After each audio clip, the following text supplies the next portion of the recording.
मंगलम गौतमौगणी मंगलम कुंद कुंदाद्यो जैन धर्मोस्तु मंगलम सर्वमंगलमांगल्यम सर्वकल्याणकारकम प्रधानम सर्वधर्मानां जैनम जयतु शासनम गुणानां विस्तरं वक्षे स्वभावानां तथैव च पर्यायाणां विशेषेण नत्वा वीरं जिनेश्वरम्।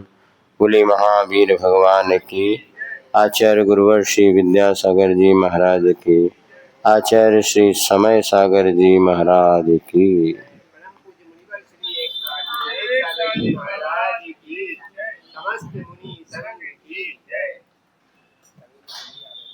21 स्वभावों जानने के उपायों की चर्चा करते हुए प्रमाण और नए दो साधन आपके सामने रखे।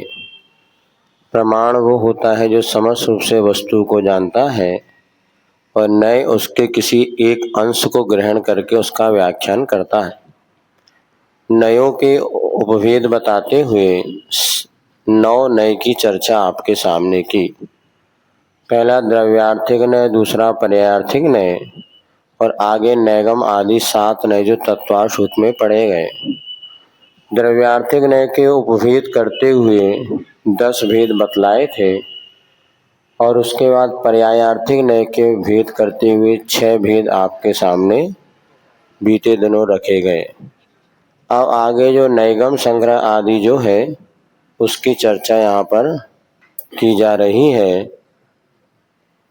आलाप पद्धति में सूत्र नंबर 64, 64 नंबर का सूत्र। नैगमस्त्रेदाः भूत भावी वर्तमान काल भेदात्। अब जो नैगम नय है वो भी 3 प्रकार का है, भूत नैगम नय, भावी नैगम नय और वर्तमान नैगम नय के शेष। अर्थात भूत नैगम नय में क्या होता है, अतीत की बात को वर्तमान में आरोपण करना।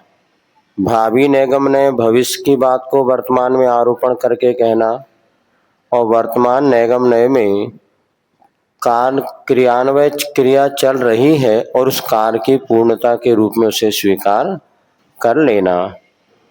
इसका उदाहरण देते हुए आगे 3 सूत्र आपके सामने आ रहे हैं। अतीते वर्तमान रूपणम यत्र स भूत नैगमो यथा अद्य दीपोत्सवो दिने श्री वर्धमान स्वामी मोक्षम गताः। हाँ,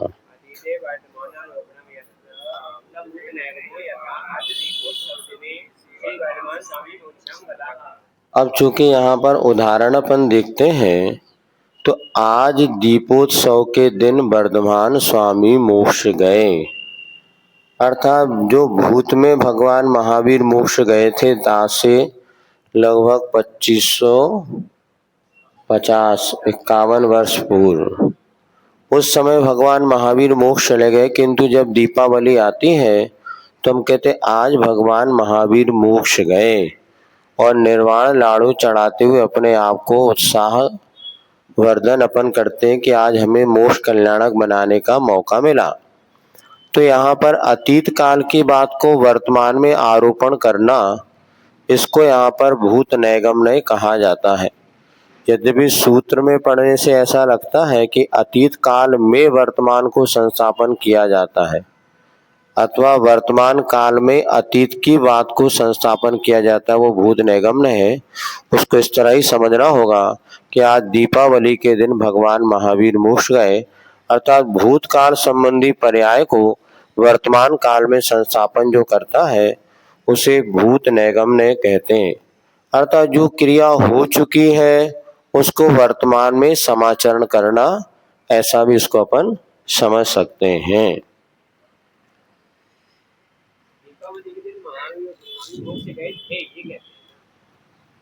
आज दीपावली है आज भगवान महावीर का मोक्ष हुआ। हाँ गए थे, लेकिन वर्तमान में दीपोत्सव मना रहे नहीं मना रहे? आप क्यों मना रहे हैं? पहले मोक्ष गए थे, तो आज उनका क्या है?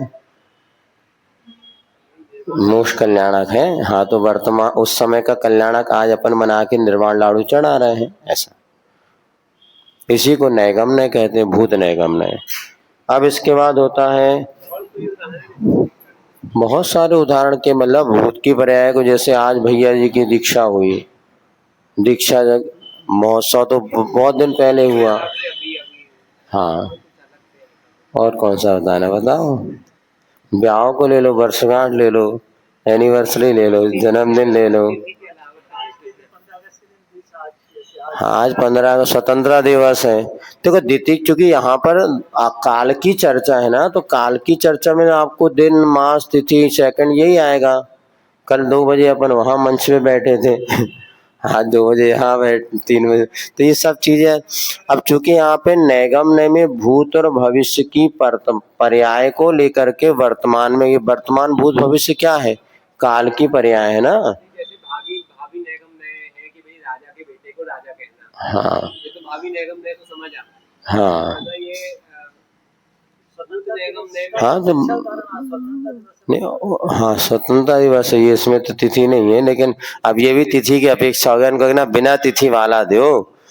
तो अब जैसे फिर उसमें कहते, जैसे मास्टर जो था पहले पढ़ाता था, अभी उसको मास्टर कह रहे हैं। जैसे द्रव्य निक्षेप में कहा, अब रिटायर हो गए फिर भी मास्टर साहब हो गए। हाँ, वो उसमें वो आ गया था कि द्रव्य निक्षेप में इसको है।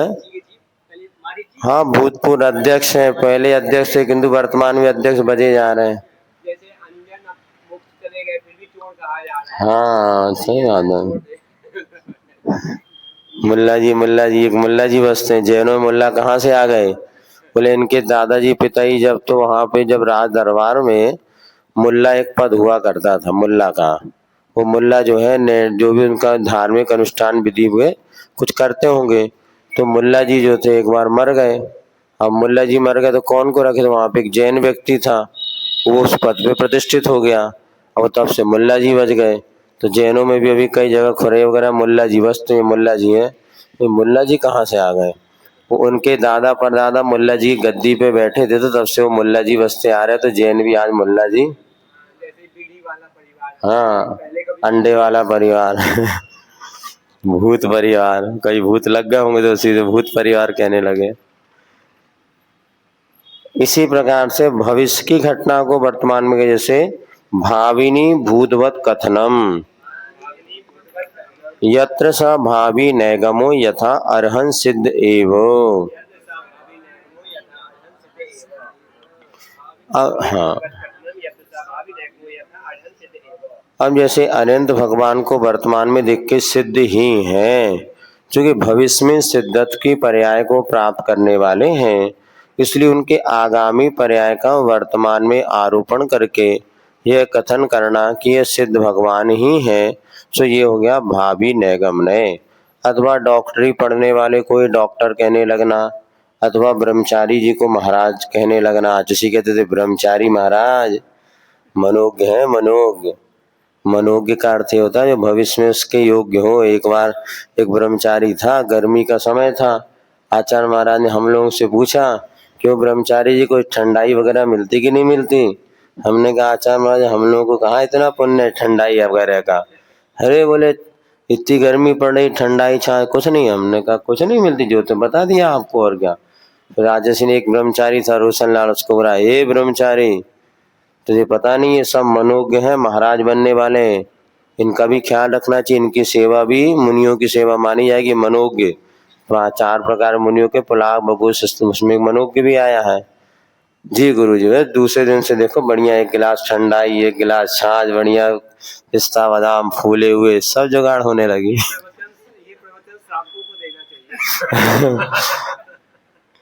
अब उनको पता है ना भैया जी अपनी व्यवस्था स्वयं बना लेते, तो अब काहे टेंशन लेना। पहले की ब्रह्मचारी अलग थे, हम लोग ऐसी स्थिति थी नहीं, हम लोग ऐसी स्थिति, हमें आचार्य महाराज का और वैसे भी कभी चौके में हमने जाके गर्दन उठा के देखी नहीं।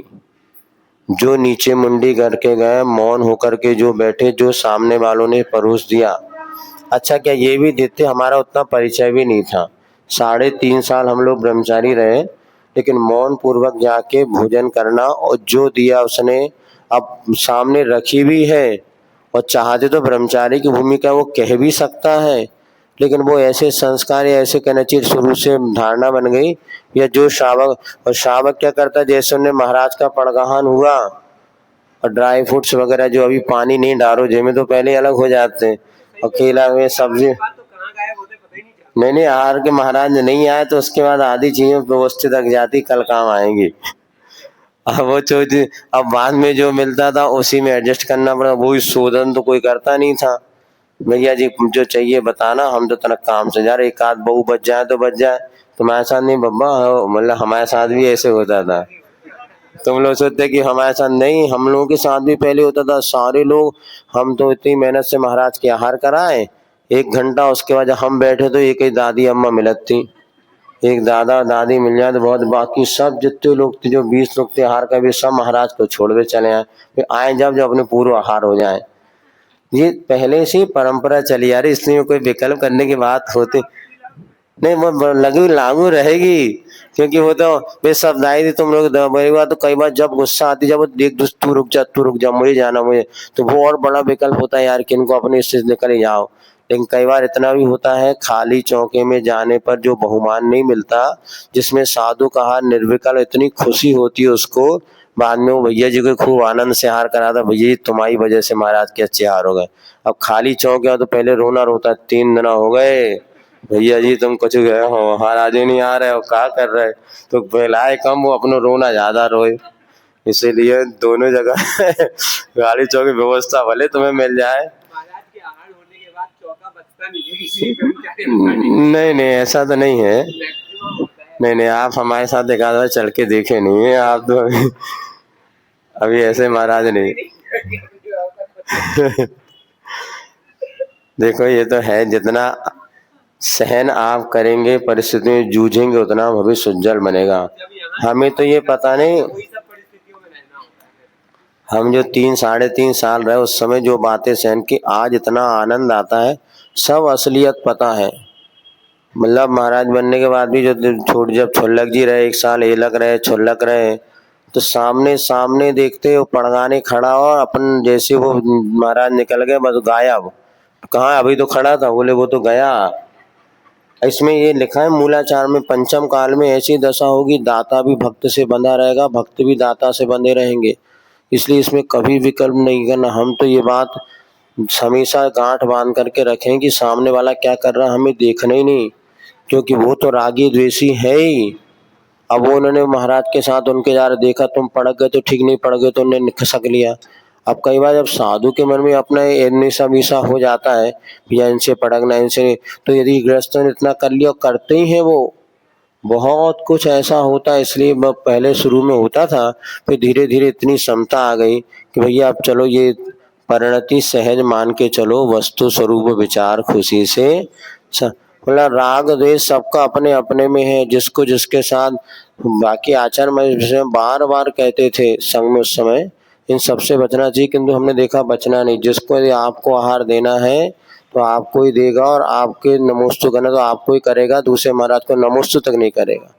आचार्य महाराज को तक नमोस्तु नहीं करते। कई लोग आते, वो हमारे पास आके बैठेंगे तो भैया बड़े महाराज इनको, हाँ उनके तो कर लिया आप, और भैया तुम तो सबको आहार दे लो, 4 दिन 7 दिन रुके हो, नहीं नहीं वो किसी को दे नहीं जाए, वो ऐसी ही परिणति ग्रस्त है। लेकिन कई बार 19-20 होना सहज है, लेकिन इसको दीर्घकालीन बुद्धि का विषय नहीं बनाना। आहार, आवास और आसन, आहार, आवास और आसन, इन 3 आ से जितना निर्विकल्प रहोगे उतना मोक्ष मार्ग प्रशस्त रहेगा।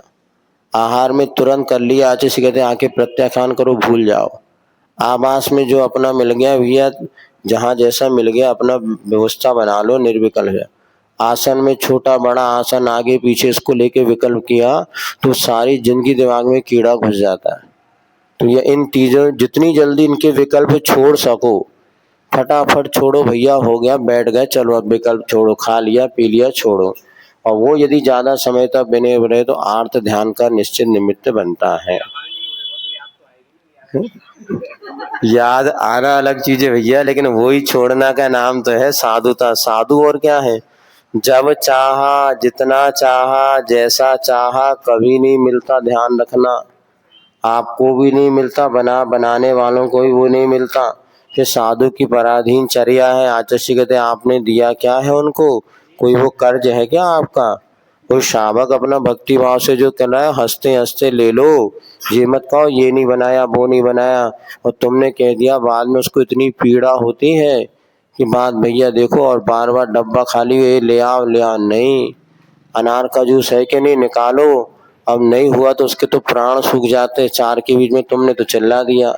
बिल्कुल नहीं, चुपचाप। इसलिए हमें जब भैया देख लो, जो व्यवस्था हो तो ठीक है, नहीं तो मत। ये आचार्य महाराज शुरू में कई बार हम लोग के सब बातें बताते थे कि जैसा भौरा फूलों का रस पीता हुआ भी फूल को कभी बाधा नहीं पहुंचाता, इसी प्रकार साधु है, शायद त्यागी व्रती है, वो जब चौके में जाए तो इस शालीनता से, प्रसन्नता से, और जो भी उन्हें अरे कढ़ी कैसी बनाई, अरे जो लचका तक नहीं बनाया, घी तक नहीं डाल पाए, तुम कहाँ बनाओ, हाथ में करिया सिलो के रख दी। ये सारे प्रवचन मत दो। अगर आपको अपना बहुमान चाहिए तो बाद में अरे हमने खाया, इसमें कुछ भी नहीं था, भैया जी कितनी शांति से खा, कितनी उसके मन में आपके प्रति श्रद्धा बढ़ती है। तो पहले खा लो, उसके बाद प्रवचन करो। बीच में कर दिया तो लेकिन उसके आपकी श्रद्धा तो चली गई ना। बाद में समझाते, हम भी कई बार बाद में समझा देते हैं, लेकिन समझाने उस समय अगर आपने कर लिया, बाद में वो जब सहन करता और हो महाराज ने कैसे समता से ले ली, इसमें तो कुछ भी नहीं था यार, ये भी नहीं था।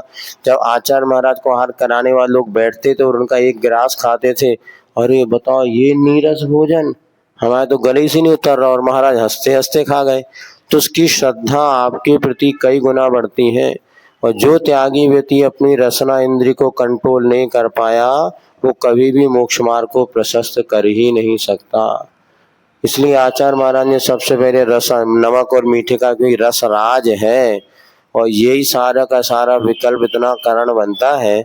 हमने कैसे नमक छोड़ा, शायद आपको बताया। एक बार एक महाराज से उनके हम आहार कराने गए, वो महाराज संघ के बाहर से आए थे। संघ में कोई नमक लेता नहीं था, नमक डलता नहीं था। अब वो महाराज बार बार अरे हमको कहा नहीं, फिर नमक डाल, फिर और डाला, फिर दो तीन, और हम देख रहे हैं उनको आधे घंटे 40 मिनट कार में कम से कम 25 बार विकल्प हुए नमक को लेकर। फिर हमें लगा यार अपने कोई महाराज बनना है और यही परिस्थिति रही तो अपने क्या हालात होगी। तो हमने कहा नमक तो छोड़ना ही है, होना हो। ब्रह्मचार्य 94 की वो कुंडल पर्व की बात है, 94 या और पहले। हमने कहा काम तो बहुत कठिन है, छूटेगा तो नहीं नमक, फिर क्या करें। अब हमने कहा एक ही चीज में नमक डालेंगे और किसी में नमक डालेंगे। 4 चीजें, दाल सब्जी रोटी, तो जितना डालना हो दाल में डाल लो बस, और कोई आइटम में नमक नहीं। तो हमने दाल में या सब्जी में ढेर सारा नमक डालो शुरू कर दो, और खाते खाते वो एक ही में डले, बाकी सब में तो डलता नहीं था। फिर धीरे धीरे आदत, फिर बाद में अब अपने हाथ से नहीं डालेंगे, कोई डाल दे तो ले लें, फिर कभी कोई डाले कभी नहीं डाले, फिर धीरे धीरे ऐसी आदत बन गई। अच्छा, जिब्बा क्या होती है, अभ्यस्त हो जाती है। अब कोई नमक डाल दे तो आकुलता हो जाती है, अब खाया नहीं जाता। अब पहले नमक नहीं डलता तो भीतर नहीं जाता, अब कोई नमक डाल दे जबरदस्ती के मायाचारी करके धोखा धड़ाकी में, तो भीतर ही नहीं जाता। जा भी जाए ना फिर दिन भर गला सूखेगा, क्योंकि अब आदत नहीं है ना। तो शरीर 30 सालों में ऐसा हो गया कि अब बिना नमक, फिर अरे महाराज आप समझते नहीं, बीमार हो जाएंगे। अरे भैया हम नहीं समझे, तुम ही समझदार बैठेगा। एक ही दिन में तुम इतनी समझदारी है कि हम 30 साल में समझदारी नहीं आई। काय को कई बार समझाना पड़ता, लेकिन क्या करें, वो बोले थोड़ा सा जरूरी है, स्वाद नहीं तो औसत के लिए जरूरी है, नमक नहीं तो जब खार डाल दो खार डाला भी नहीं, बोले को खा कुछ नहीं। वो तो शरीर एक बार जिसका जैसा बन जाता है। तो यहाँ पे भावनी भूतबल, तो भविष्य काल में जो है अनंत भगवान को ही सिद्ध भगवान कह देना, इस अपेक्षा से भावी नैगम्य होता है। सब व्यवस्था व्यवस्थित हो तो सकती है, लेकिन उसके बाद भी सहनशीलता का विकास है। इसके लिए अव्यवस्था में व्यवस्थित होना बहुत बड़ा मोक्ष मार्ग में साधन बनता है। हमने देखा जो व्यवस्थित है ना, उनको भी भीतर से बाहर से कितनी व्यवस्था बना लो, लेकिन भीतर कर्म की व्यवस्था उनको संतुष्टि प्रदान नहीं करती।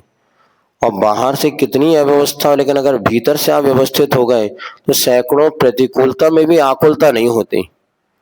ये इन दिनों में हमने जो अनुभव किया, कई लोगों का पूरा सिस्टम व्यवस्थित है, मतलब आहार का, विहार का, उठने का, बैठने का, इसके बाद भी वो पूरी तरह निर्विकल्प हो, ऐसा नहीं। अपन विहार कब करते, कैसे करते, जो साधक नहीं, और बिल्कुल फिर भी वो अंदर से बड़े व्यवस्थित रहते हैं, क्योंकि उन्होंने शुरू से अपने शरीर को, मन को ऐसा अभ्यस्त कर लिया कि हर परिस्थिति में हमें एडजस्टेबल, व्यवस्थित होना है। व्यवस्था को हमें नहीं सुधारना, अपने आप को व्यवस्थित होने की कला सीखना है।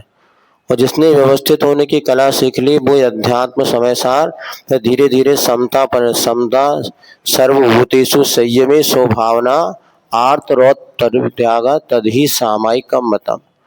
आर्तरोत परित्याग जितना छूटेगा उतने आप सामायिक और समता में लीन है। और ये अभ्यास के बिना होता नहीं। कितना भी शास्त्र पढ़ लो, लेकिन बिना अनुभव, बिना अभ्यास, बिना प्रतिकूलता के लाए ये साधना होती नहीं। इसलिए आचार्य श्रीमद पूज्य स्वामी ने लिखा है समाधि शतक में, अदुखतम भावते, मतलब सुख के साथ जो भावना भाई जाती है वो थोड़ा सा दुखाने पर नष्ट हो जाती है।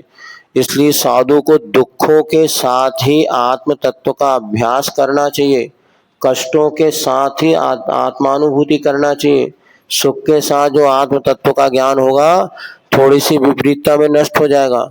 और विपरीतता, कष्टों के साथ आप जो तत्व ज्ञान करते हैं, धर्म की चर्चा करते हैं, मार्ग चलते हैं, लगता है तो चुटकी का काम, इतना सा कह देंगे सब काम सामने वाला कर देगा। नहीं, आप समझ रहे हैं वो कहे, फिर भी भैया मुझे नहीं कहना, अब मुझे परीक्षा करनी अपने कर्म की क्या होता है। और इसमें जो आनंद आता है, जो सफल हुए विद्यार्थी के समान खूब आनंद आता है। लेकिन ये प्रतिकूलता का पहले थोड़ा सा इससे लाभ है ऐसा मन बनाएंगे तभी है। अनुकूलता बना लो, सब बन जाती है। श्रावक कहता महाराज आप कहो तो सब कुछ कर देते हैं, कर तो अयोग्य ना। इसी प्रकार जो तीर्थंकर, उन्हें तीर्थंकर, ऐसे रावण आदि जो श्रेणिक आदि को तीर्थंकर देव कह दिया, तो तीर्थंकर महाराजा श्रेणिक महापद्म नाम का पहला तीर्थंकर बनेगा। तो आज भी भविष्य काल की 24 युग अर्घ चढ़ाते हैं, तो उसमें महापद्म को भी तीर्थ अर्घ चढ़ाते हैं। अब वो तीर्थंकर तो नहीं बने, किंतु भविष्यकालीन पर्याय को अपेक्षा रख करके वर्तमान में हम तीर्थ अर्घ चढ़ा। यदि वो आज रावण नरक में है और वहां पर वो अनेक श्रेणिक, राजा श्रेणिक नरक में है, तो हम उस नानकी जीव को अर्घ नहीं चढ़ा रहे हैं, किंतु वो भविष्य की जिस तीर्थंकर पर्याय को प्राप्त करेगा, वो तीर्थंकर पर्याय आज भी हमारे लिए पूजनीय है। तो महापद्म नाम के प्रथम तीर्थंकर को हम आज भी अर्घ चढ़ाते हैं। लेकिन ये भावी नैगम्य की अपेक्षा, और वर्तमान में देखा जाए तो वो जीव आज नरकों में दुख भोग रहा है, थारी मारी राग द्वेष में पड़ा है। ऐसा ही इसको समझना चाहिए। आ गए ना, कौन ने कहा हम नहीं आए, लेकिन भव्य होता वो। अब ये भी निर्णय कौन करे थी, आप अपने को आप भव्य कहने लगे तो आप ही केवल ज्ञानी हो गए। नहीं, भव्य अभव्य का निर्णय स्वयं केवल ज्ञानी ही। मानना अलग चीज और होना अलग चीज है। हम तो आप मानो इसे, हम तो ये कह रहे भव्य मान के ही साधना की जाती है, लेकिन निर्णय तो सिद्ध भगवान ने, केवल ज्ञानी ही उसका सील लगा सकते हैं। हम भव्य मान सकते हैं, मानना ही चाहिए अपने आप को। हाँ, कौन सी थी सामान्य परिभाषा बताओ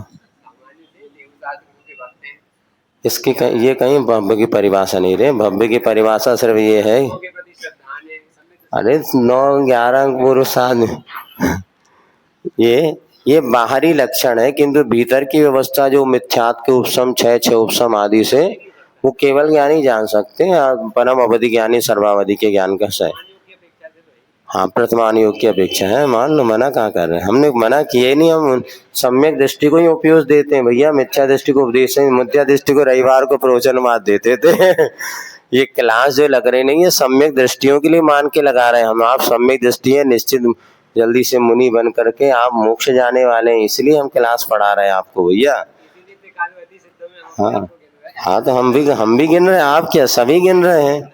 सभ्य शुद्धा वो शुद्ध नया अनंत सिद्ध परमिष्टि को हमारा ने उसका त्रिकालवर्ती सिद्धों में है। लेकिन फूल मत जाना इसमें, ये तो भूल हो जाएगी।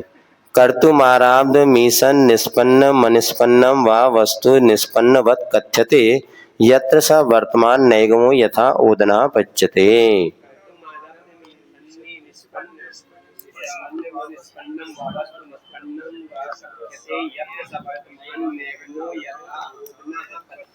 हाँ, पच्चित माने प्रक्रिया चल रही है। कर्तुम आराध, कार तो प्रारंभ हो गया, कुछ हुआ है कुछ नहीं हुआ। भात थोड़ा सा बना थोड़ा नहीं पका, कच्चा सा है, फिर भी उसको निष्पन्न क्या हो गया, बोले भात पकाया जाता है, भात पका रहा है। चावल और भात में अंतर होता है, जब पक जाता है वो भात कहलाता है, उसके पहले वो चावल कहलाता है, इसलिए हाँ। तो अनिष्पन्न कार को निष्पन्नवत कहना, इसको कहते हैं नैगम नय। आलाप पद्धति आपको यही कह रहे कि आप जो कह रहे हैं ना उसकी विवक्षा क्या है, ये आपको आलाप पद्धति बता रही। आप कह रहे हैं उसमें विवक्षा का बोध कराने के लिए आलाप पद्धति है कैसे कहना। इस प्रकार से नैगम नय के बसतिका को बनाता हूँ, पकवान को पकाता हूँ, आदि आदि पक गए कह देना वर्तमान नैगम नय है। इति नैगमस्त्रेधा। अब 68 नंबर से उठाता है 68 नंबर का। संग्रहो द्विधा। संग्रह ने दो प्रकार का होता है, सामान्य संग्रह और विशेष संग्रह। इसमें क्या अंतर होता है तो बताते हैं। सामान्य संग्रहो यथा सर्वाणि द्रव्याणि परस्परम अविरोधीनि।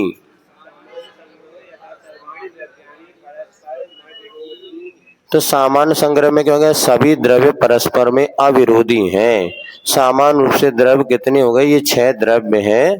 तो कोई विरोध किए बिना कि भैया ये चेतन है, ये जड़ है, ये अस्थिर, सब हम विकल्प नहीं करते। ये तो द्रव्य है, द्रव्य संग्रह है, इसमें सारे के सारे द्रव्य समा गए। तो ये हो गया सामान्य संग्रह। इसमें आपस में कोई विरोध नहीं होता। ये सभा बैठी है, सभा में कोई विकल्प नहीं, कौन स्त्री है कौन पुरुष है कौन साधु है, कुछ नहीं, ये तो धर्म सभा है। ये सामान्य संग्रह माना जाता है। विशेष संग्रह हो यथा सर्वे जीवा परस्परम अविरोधिनी। अब यहाँ पे सामान्य और विशेष, विशेष में क्या होता है, विशेष में किसी एक का एक को लेकर के उसमें अविरोध को बताया जाए। जैसे ये सभा है, ये स्त्रियों की सभा है, तो सभी स्त्रियां बैठी हैं, ये पुरुष बैठे हैं, तो स्त्रियों में कोई विरोध ना करते हुए ये समूह में हमने स्त्री के संग्रह में भी भेद कर दिया। जैसे स्त्री, जैसे सामान्य से धर्म सभा हो गई। अब इसका इस धर्म सभा में पीछे स्त्रियों की सभा बैठी है, आगे पुरुषों की सभा बैठी है, इधर त्यागियों की सभा बैठी है। तो सभा में हमने, सभा तो है सामान्य से, अब इसमें विशेष हमने और भेद कर दिया, एक नहीं है, ये सब सभा में भी 3 ग्रुप कर दिए। अथवा हमारे पास ये एक वन है, ये सामान्य संग्रह वन है, जंगल है। अब इस जंगल में इधर चंदन का वन है, ये सागौन का वन है, फिर ये चटकटा का वन है, ये जलाऊ लकड़ी का वन है। उस संग्रह में भी अपन ने थोड़े भेद, इसको विशेष संग्रह कहते हैं। तो संग्रह में भी 2 प्रकार का संग्रह हो गया, एक में जाति विशेष का संग्रह हो गया और एक में कोई जाति का अंतर नहीं है। आई बात समझ में ना, एक में कोई जाति का अंतर नहीं है, एक में जाति, ये स्त्री जातियां हैं, स्त्री जाति की 50 में श्राविकों का संघ हो गया और ये धर्म सभा सामान्य हो गई। जब जाति विशेष आ जाएगा उसको विशेष संग्रह। व्यवहारोपी द्विधा। अब व्यवहार भी 2 प्रकार का होता है, सामान्य व्यवहार और विशेष व्यवहार। तो सामान्य संग्रह में जो भेद कर देते हैं उसको सामान्य संग्रह भेद को व्यवहारो। यथा द्रव्याणि जीवा जीवाहा। अब सामान्य संग्रह में जो हमने किया था मात्र द्रव्य है, अब उसमें ये जीव द्रव्य है, ये अजीव द्रव्य है, फिर जीव के अलग भेद हो गए, अजीव के 5 भेद हो गए। हाँ क्या, हाँ यदि जाति विशेष को आप ले लो विशेष संग से, तो सामान्य संग्रह हो गया, ये व्यवहार हो गया। सामान्य संग्रह में जो भेद करे वो सामान्य व्यवहार, विशेष संग्रह में भेद करे वो विशेष व्यवहार। इतना समझो, विशेष माने हो गया जाति विशेष और सामान्य हो गया कोई जाति का अंतर नहीं। इतना समझना, बाकी आप चिंतन करिएगा मनन। एक बात कही, ये द्रव्य है, ये सामान्य संग्रह हो गया। अब ये जीव द्रव्य है, ये पुद्गल द्रव्य है और ये है, तो ये हाँ। विशेष संग्रह नहीं है। अब वहाँ पे यदि आप विशेष संग्रह में भी ले सकते हैं, लेकिन अभी यहाँ पे आप अपना व्यवहार की विवक्षा कर रहे हैं। अब व्यवहार नए पर अपन आ गए, यदि उसकी कथन जी इसकी अपेक्षा आप उसको व्यवहार में ले लो, लेकिन जब व्यवहार नए की विवक्षा में हम कथन करते हैं तो सामान्य संग्रह में जो द्रव्य कहा था उसमें जीव अजीव आश्रव जो पुद्गल आदि के भेद कर रहे हैं, ये कहलाएगा आपका सामान्य व्यवहार। सामान्य संग्रह में भेद करने वाला सामान्य व्यवहार, इसको चाहो तो आप वहां भी ले लो, दिक्कत कुछ नहीं है। अब यहाँ पे विशेष व्यवहार क्या है? विशेष संग्रह भेद को व्यवहारो यथा जीवा संसारिणो मुक्ताश्च। अब विशेष संग्रह में तो जीव हमने कहा था, पुद्गल कहा था, इसमें हमने भेद किया तो जीव के दो भेद हैं, संसारी और मुक्त है, और इनके संसारी के तरह से स्थावर है, मुक्त है कोई, ऐसे आप भेद करते चले जाएंगे। तो जहाँ पे जाति की मुख्यता हो गई वो विशेष है, और जाति की मुख्यता नहीं वो सामान्य है। तो सामान्य संग्रह में भेद करने वाला सामान्य व्यवहार और विशेष संग्रह में भेद करने वाला विशेष व्यवहार। बाकी इसमें उदाहरण से आप लगाओ तो कोई बाधा इसमें नहीं, वही जो आपका संग्रह वो व्यवहार में भी आ सकता है। इस प्रकार व्यवहार नय का कथन पूर्ण होता है। ऋजु सूत्रोपि द्विविधा। अब ऋजु सूत्र जो कहा था सरलता से विषय को से, वो भी दो प्रकार का होता है, सूक्ष्म ऋजु सूत्र और स्थूल ऋजु सूत्र। नए सूक्ष्म ऋजु सूत्रो यथा एक समय अवस्थाई पर्यायाः। अब जो पहला सूक्ष्म ऋजु सूत्र है वो क्या है? मात्र एक समयवर्ती जो स्थायी पर्याय है, अवस्थाई एक समय में स्थिर रहने वाली या टिकने वाली जो पर्याय है, उसको जो ग्रहण करता है वो सूक्ष्म ऋजु सूत्र नय है। जो अपन ने अर्थ पर्याय पढ़ा था प्रति समय परिणमनशील, उस अर्थ पर्याय को जो पकड़ने वाला सूत्र है वो है सूक्ष्म ऋजु सूत्र, जो मात्र वर्तमान पर्याय को पकड़ता है। और जितना सूक्ष्म ऋजु सूत्र को आप अपना विषय बनाएंगे उतने विकल्पों से छूटेंगे। जो वेदधि वेदिज्यति समये समये विनश्यदेवयम् तम जानुगो दुनानी उभयमविन कंखैकयावि। वेद और वेदक भाव दोनों प्रति समय नष्ट हो रहा है। हाँ, जो नष्ट हो रहा है उसका क्या सोचना, जो बीत ही गई, अब जो सांप निकल गया अब डंडा पीटने से क्या मतलब। जो बीत गए फिर वो जमाने नहीं आते, आते हैं नए लोग पुराने नहीं आते। लकड़ी के मकानों में चिरागों को न रखिए, अब आग पड़ोसी भी बुझाने नहीं आते। जो बीत गए फिर वो जमाने नहीं। मैं आज के इस दौर का वीराना खंडर हूँ, बच्चे भी यहाँ शोर मचाने नहीं आते। एक दादाजी अपनी अवधि सुना रहे हैं कि मैं आज का वीराना खंडर हूँ, बच्चे भी यहाँ शोर मचा, और जो बीत गए फिर वो जमाने।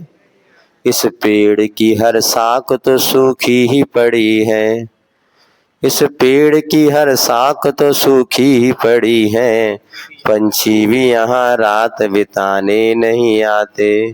जो बीत गए फिर वो जमाने नहीं। अब मैं तुम्हें सुनाऊं क्या खूब ये भजन, कि सुनने वाले लौट के वापस नहीं आते। जो बीत गए फिर वो जमा। महाराज कल ही तो हम आए थे, अरे कल जो आए थे वो दूसरे थे, आज जो आप आए दूसरे हैं। सुबह के बब्बा जी अलग हैं, दोपहर के बब्बा जी अलग हैं। प्रत्येक समय अब देखो भैया, संकलन और संचालन ऐसे ही होता है, कहीं का रोड़ा कहीं का ईट, कहीं का कनवा कहीं का मानू कुणवा। अब देखो स्वचरित कविताएं तो ऐसी होती हैं, रचित नहीं रचित नहीं चुरित। यहाँ वहां से उठाई और पढ़ लियो, क्या हो गया काम। फिर भी दूसरे की कविता है, तो भाव ये कि जो बीत गए वो जमाने नहीं आते। फिर भी बीत स्मरण को, बीती बातों को याद करके वर्तमान में अपने लिए एक बड़ी दृढ़ता आती है। लेकिन जो हमारे लिए नेगेटिव बातें उसको भुलाना, और जो अच्छी बातें उसको तो याद रखना। आचार्य कहते हैं हमेशा अपनी दीक्षा तिथि को याद रखना, क्योंकि दीक्षा जब हमने लिया था तब परिणामों में जो विशुद्धि थी, किस उद्देश्य से हमने घर छोड़ा, किस उद्देश्य से हमने इस मार्ग को पकड़ा, तो ये स्मृति निरंतर आपके परिणामों की निर्मलता का कारण बनेगी। तो एक एक समयवर्ती पर्यायों को जो ग्रहण करता है सूक्ष्म ऋजु सूत्र ने अर्थ पर्याय अपेक्षा समय मात्रम, स्थूल ऋजु सूत्रो यथा मनुष्यादि पर्यायस तदायु प्रमाणम कालम तिष्ठन्ति।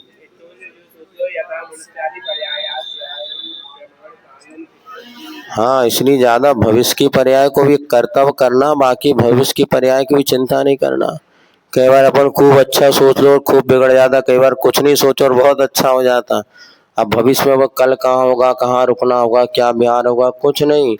हम तो सम्मी शिखर जी तो यहाँ तक आ गए, हमें पता नहीं कहाँ रुके, कहाँ चल रहा है। हम तो निकलो तो महावीर भगवान की जय, जिसका कोई नहीं उसका तो खुदा है, भगवान आएगा। और ऐसी ऐसी व्यवस्था हुई जिसके सपने में श्रावक घबरा रहा, पसीना पसीना हो रहा, महाराज क्या होगा, भैया चलो तो देखते हैं सब अच्छा होगा। और ऐसे ऐसे निमित्त मिले जिनके मतलब कहीं उम्मीद नहीं थी और खूब अच्छी अच्छी व्यवस्था होती चली गई। फिर भी अपना कर्तव्य आप लोगों को करना है, आप भी हमारे जैसे वितरागी नहीं बन जाना। हमने कहा महाराज ने तो कही थी कल की चिंता करना, महाराज तुम अपना पाटा उठाओ, अपनी व्यवस्था अपनी अपनी भूमिका के अनुसार निर्विकलता के लिए होना चाहिए। अब यह ठीक है, जो होगा तो देखा जाएगा, कल का दिन देखा किसने, जो होगा देखेंगे। महाराज कह रहे जिनने सुने वो अभी नहीं सुनने वाले, जो आए वे वैसे कछु नहीं कर रहे थे रघु। तो श्रोता वर्ग में कर्ता वर्ग आते हैं। वो जिसको जो काम है वो वही काम करेगा। आहार देने वाला आहार ही देगा, सुनने वाला क्लास में बैठेगा, और जिसको भैया वृत्ति करना हो भैया वृत्ति करेगा। ये तो है, ठीक है, उसमें अच्छा है। शिकायत नहीं होना चाहिए, किसी चीज में शिकायत नहीं। आप स्वीकारता रखो, शिकायत होगी नहीं। जहाँ स्वीकारता नहीं होती वहीं शिकायत होती है। अगर हमने भैया जी को अपना मान लिया, आपकी सैकड़ों गलती भी हमें गलतियां नहीं लगेगी। अगर हमने आपको अपना नहीं स्वीकारा ना, सब गलतियां गलती हैं। और हम तो कहते ठीक है भैया, जो है सब अपने अपने हिसाब से कर ही रहे, ज्यादा उनमें विकल्प मत करो, क्योंकि वो भी बेचारा क्या करेगा, जस की जब बताया ना जाके जितनी बुद्धि उतनी दियो, बता जा करा जाको बोरो रमानी, और कहाँ से लाए। अब जिसकी बुद्धि उससे ज्यादा चले ही नहीं रहे, आप कहोगे करो। अब तो हम कहते हैं अब जिनको दिमाग जितना है उतने ही तो करेंगे ना। कोई भी आपने पहले से हमने 100% आप कुछ भी करके देख लेना, उसकी किसी की गलती नहीं है। उपादान जिसका जितना होता तदनुरूप ही कार्य होता है, आप कितना ही कर लो।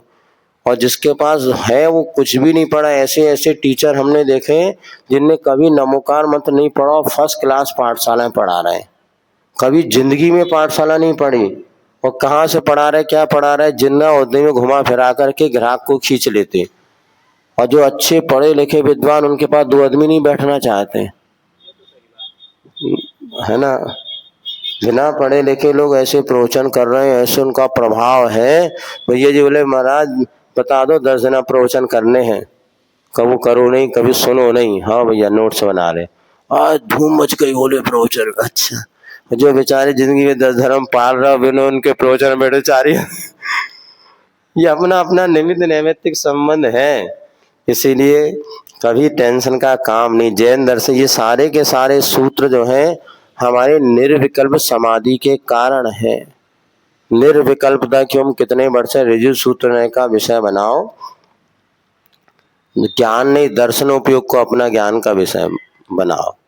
निर्विकल्पता तत्क्षण के लिए भी आती है, तो कम से कम जितनी क्षण हम बैठे हैं बिना निमित्त के, उतने क्षण में तो अपने आप को समाधान कर लें।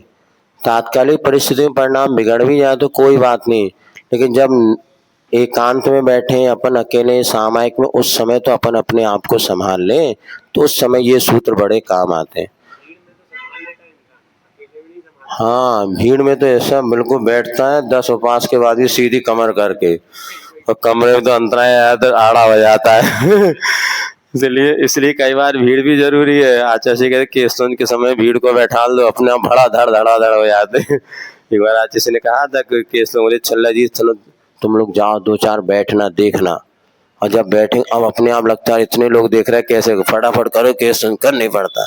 बस करना कुछ नहीं, वो करने वाले ना जाए उनके पास, सिर्फ देखने वाले यहाँ 10-20 लोग बैठ जाएं। अब देखो अपने आप चेतना आती है और अपने आप फटाफट सब काम हो जाता। भगा सकते नहीं है, वो नहीं मारा और भजन शुरू हो जाएगा।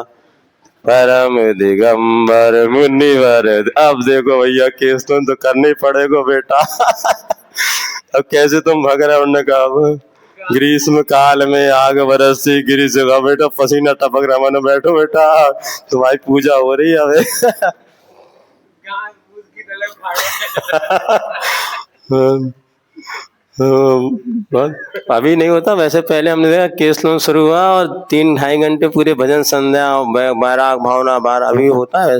कई जगह जहाँ नई जगह होते हैं तो जहाँ हाँ नहीं तो करिए नहीं अच्छे से जवान लोग भी अच्छे शाबाश। देखो श्रद्धा की बात है वो वहाँ, और बिल्कुल बैठ के पूरा 1 घंटा मेरी भाव स्वोपयोग पूरी पुस्तक पढ़ देते थे वो। मेरी भाव और सामने आगे लग गया। हाँ फोटो खींचे ना वो व्हाट्सएप में डालना बस। चलो ठीक, लेकिन उस समय ये 12 भावना, वो बैराग भावना 12 भावना पूरे सब परिषद या शतक सुनो तो अब बेटा करनी पड़ेगा। अब कोई की अपेक्षा नहीं है। ऋजु स्थूल ऋजु सूत्र यदि मनुष्य आदि पर्याय तदायु प्रमाण कालम तिष्ठति। अब ऋजु सूत्र ने क्या कहता है, ऐसे मनुष्य आदि पर्याय तक जीव रहता है।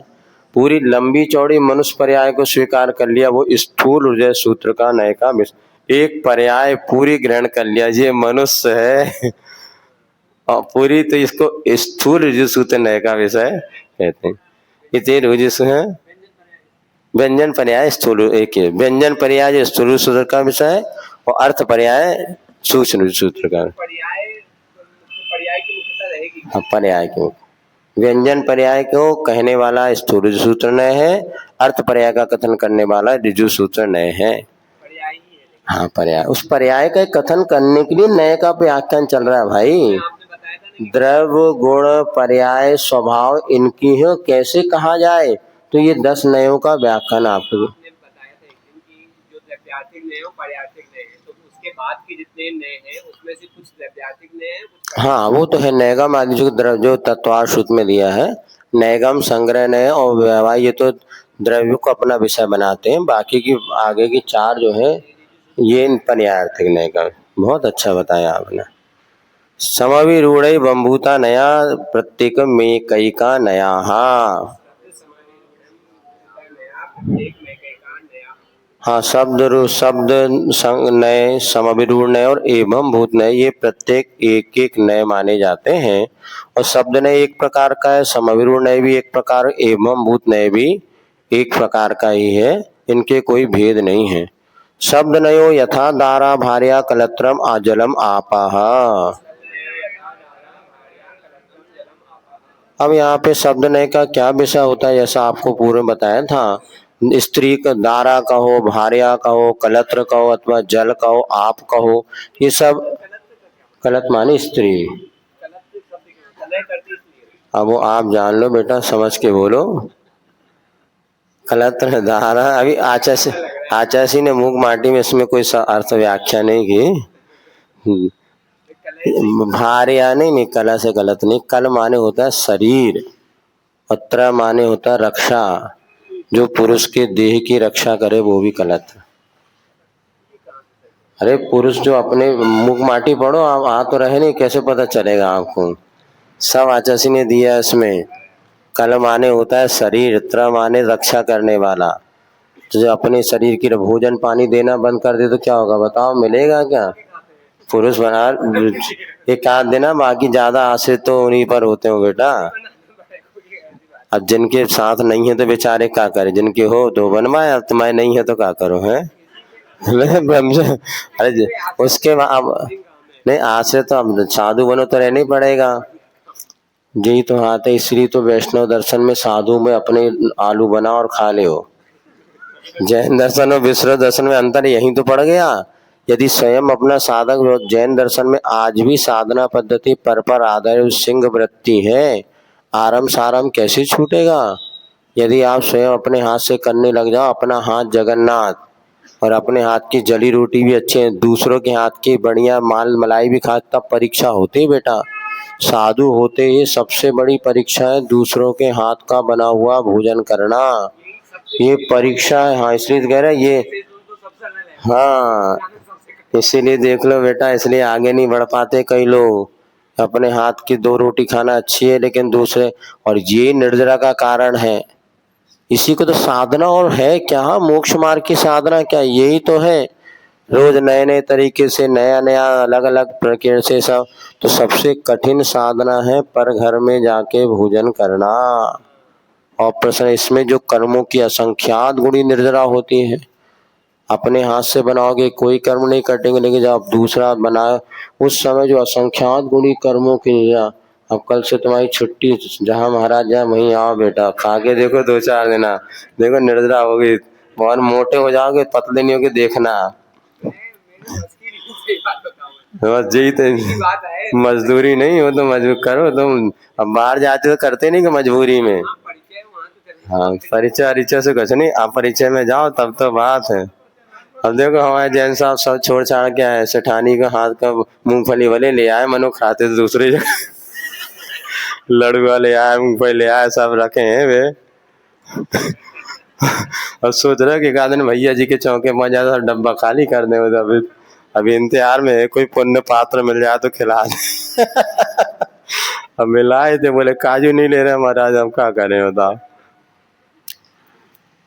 ठीक है, लेकिन है तो बहुत कठिन साधना है ब्रह्मचारी अवस्थाओं में। नहीं, यही तो मोक्ष मार्ग है जैन दर्शन में, यही तो। एक बार एक कहने लगा, एक साधु बोले महाराज बाबा जी आप लोगों के पीछे इतने लोग खड़े, हम तो घर घर जाके मांग रहे तो 2 रोटी नहीं मिलती। एक वैष्णव साधु बिहार में मिला, और हम लोग जब पड़ गए ऐसे 2500 लोग खड़े, बोले बाबा जी आप लोगों के ऐसे पड़गा रहे, बुला रहे 10 बार तो आप नहीं जा रहे। हमारे तो बोले हम घर घर जाते धक्का मार के, बाबा जी अभी नहीं, बाद में आना, बाद में आना। कैसी आपकी साधना प्रति धन्य है आप लोगों को। फिर हमने कहा भैया एक बार कह रहे ऐसे बनिया खिला रहे, 2 बार को तो कोई जेबी नहीं पड़गाते। श्वेतांबरों में क्या हो रहा है बताओ, बार बार खा रहे तो लाइन लगा के बेबी मांग के खा रहे हैं, लाइन लगाना पड़ता ना, उसके बाद देखो भगा देते, ये नहीं साहब महाराज साहब ये नहीं, खत्म हो गया। वो तो जो व्यवस्था बनाते। आज दिगंबर साधु की इसलिए बात है कि एक टाइम भोजन करता है, पर के घर जाके करता है वो। और हमने देखा जिन साधुओं ने पर की व्यवस्था को, गृहस्थों की व्यवस्था ठुकरा दी और अपनी व्यवस्था बनाने लगे, उनकी जाके देख लो आप।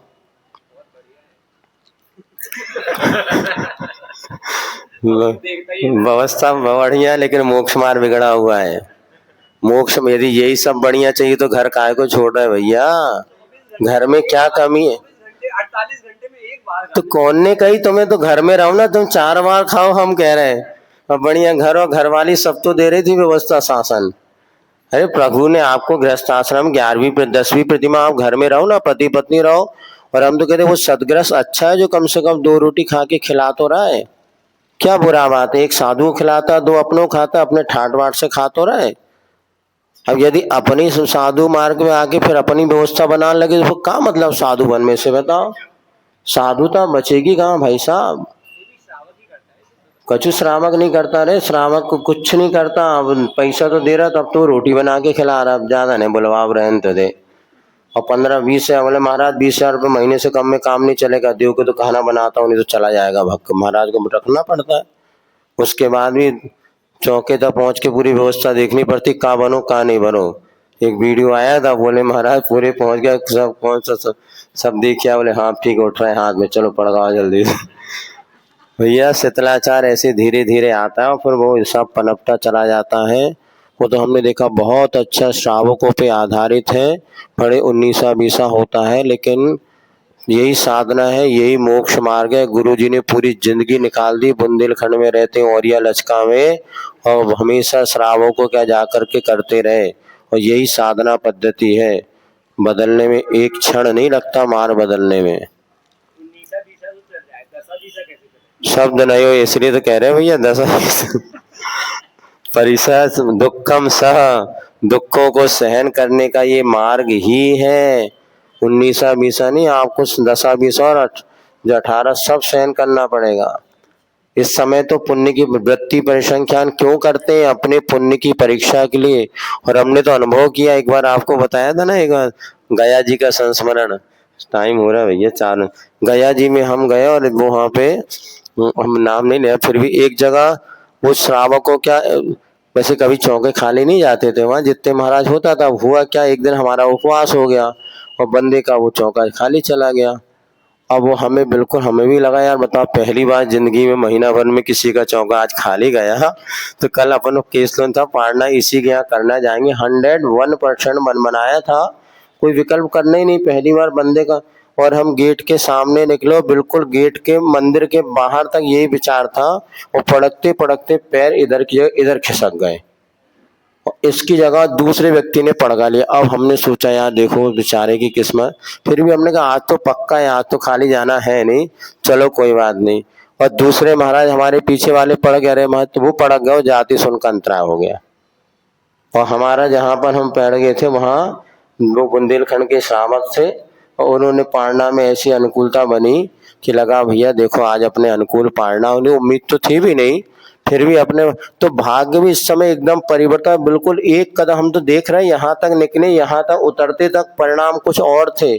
उतरने के बाद एक क्षण में वहां पड़कते पड़कते चरण इधर खसक गए। मूक माटी में भी आएगा देखना, बहुत अच्छा गजब का प्रसंग। एक आध दिन रोटी बनाना छोड़ दो और हमारी क्लास में आके बैठो, उसमें इतना बढ़िया प्रसंग है, कैसे साधु के चरण।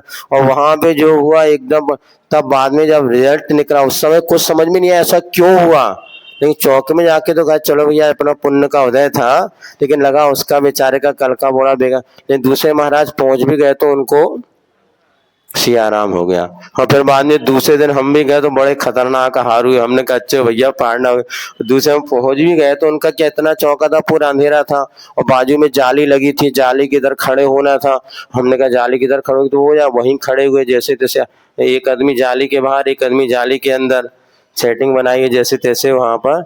हमने देखो जब योग पुण्य का होता है, इसलिए साधु को हमेशा अपने कर्म पर विश्वास रखना चाहिए, नहीं तो सारी व्यवस्था साधु बनाते रहेगा, मोक्ष मार्ग बिगड़ जाएगा। एकमात्र जैन दर्शन ही ऐसा है जहाँ साधुचर्या थोड़ी बहुत बची है, वो भी आचार्य महाराज के कृपा और शांति सागर जी की कृपा, जो कि आज ये मार्ग दिख रहा है, नहीं तो मार्ग का क्या रूप होता हम कह नहीं सकते। फिर भी आज भी अपने अपने मन के ऊपर आधारित है, 19-20 नहीं भैया, यहाँ 20 दुखी मिलेगा। मर्जी हो तो वेलकम, नहीं तो अपना घर ही अच्छा है। आज भी नहीं, आज भी हमके जो दीक्षा लेना है भैया 100% श्योर मन हो तो आ जाओ, नहीं तो घर में रहो। शादी कराना बिल्कुल बुरा नहीं है, अब तो हम ज्यादा उपदेश देते ब्याह करावे के। सदग्रस्त बनोगे तो बेटा हमारी रोजी रोटी चलेगी, सब बाबा बन जाओगे तो क्या होगा, और तुम्हारे बाबा के लायक तुम्हारी बुद्धि है नहीं है, महाराज जैसी वैराग नहीं रहेगा तो वही ग्रस्तों जैसे कार हो गए तो मोक्ष मार्ग बिगड़ जाएगा। सदग्रस्त बनो, 2 रोटी कर पर कर दो, कविता आई ना, कर पर कर दो, अर्थात दाता बनो, कम से कम इसमें कल्याण हो जाएगा। बाबा बनकर अपनी व्यवस्था बनाए लगे तो तुम्हारा भी नैया डूब जाएगी, वो तो डूब ही रहा है दाता, तुम भी डूब जाओगे। तो पत ये क्या होगा, ये सब जो है पर्यायवाची नाम है, एक ही अर्थ को देने वाले हैं। इस प्रकार से अंतिम और पढ़ लेते हैं। समाविरूढ़ नयो यथा गौ पशु। समाविरूढ़ में क्या होता है, किस अनेक अर्थों को छोड़कर के रूढ़ता से प्रधान किसी एक अर्थ को ग्रहण करना, तो समाविरूढ़ माया जाता। जैसे गौ के अनेक अर्थ होते हुए भी गौ में पशु ही प्रधानता से लिया जाता है। तो यहाँ पे पिछले बार हमने इस विषय का आपको व्याख्यान कर दिया था। तो यहाँ पे अनेक शब्द नय जो होता है अनेक पर्यायवाची को स्वीकार करता है, किंतु समाविरूढ़ पर्यायवाची को स्वीकार नहीं करता, वो एक शब्द का एक ही अर्थ मानता है, अथवा यहाँ पर कहा रूढ़ता से प्रचलित अर्थ को ग्रहण कर लेता है। विष कहते से आपने जहर शब्द का अर्थ ग्रहण किया, लेकिन विष का अर्थ पानी भी होता है और भी अनेक अर्थ होते हैं। एवं भूतो नयो यथा इंदति इति इंद्राहा। एवं भूत नय वो कहलाता है जो वर्तमान क्रिया की जहाँ पर प्रधानता होती है, अर्थात ईंधन क्रिया, अर्थात जो सब पर अधिकार करता है, ऑर्डर चलाता है, वही इंद्र है। जब राजसभा में बैठे तो राजा है, और जिस समय वो अपना व्यायाम करे तो वो राजा नहीं, उस समय तो वो तालीम करने वाला वो है, पहलवान है। तो जिस समय जो पूजन कर रहे हैं तो आप पुजारी कहला रहे हैं, बाकी समय में आप ग्रस्त हैं। तो यहाँ पर क्रिया की प्रधानता से जो नए कथन करता है वो एवं भूत नए है। ये नए सारे के सारे हमारे दृष्टिकोण है, किसी अपेक्षा से सही है तो किसी अपेक्षा से वो अपने अस्तित्व को नकार भी देते हैं, किंतु इस विवक्षा में वह सही है ऐसा मानते हुए यहाँ पर द्रव्यार्थी के 10, पर्यायार्थी के 6, नैगम के 3, संग्रह के 2, व्यवहार के 2, ऋजुसूत के 2 शब्द नए ये 3, इस प्रकार कुल यहाँ पर 9 के 28 भेद बताए गए। ये 28 भेद नए हैं जिनके माध्यम से हम प्रमाण और नए कहा तो इनके माध्यम से वस्तु के स्वरूप को जानने का प्रयास करते हैं। अब उपनय का यहाँ पर कथन किया जाएगा। इस प्रकार से आलाप पद्धति का लगभग विषय कल पूर्णता को प्राप्त हो जाएगा। फिर इसी की अनेक परिभाषाओं आदि के माध्यम से आलाप पद्धति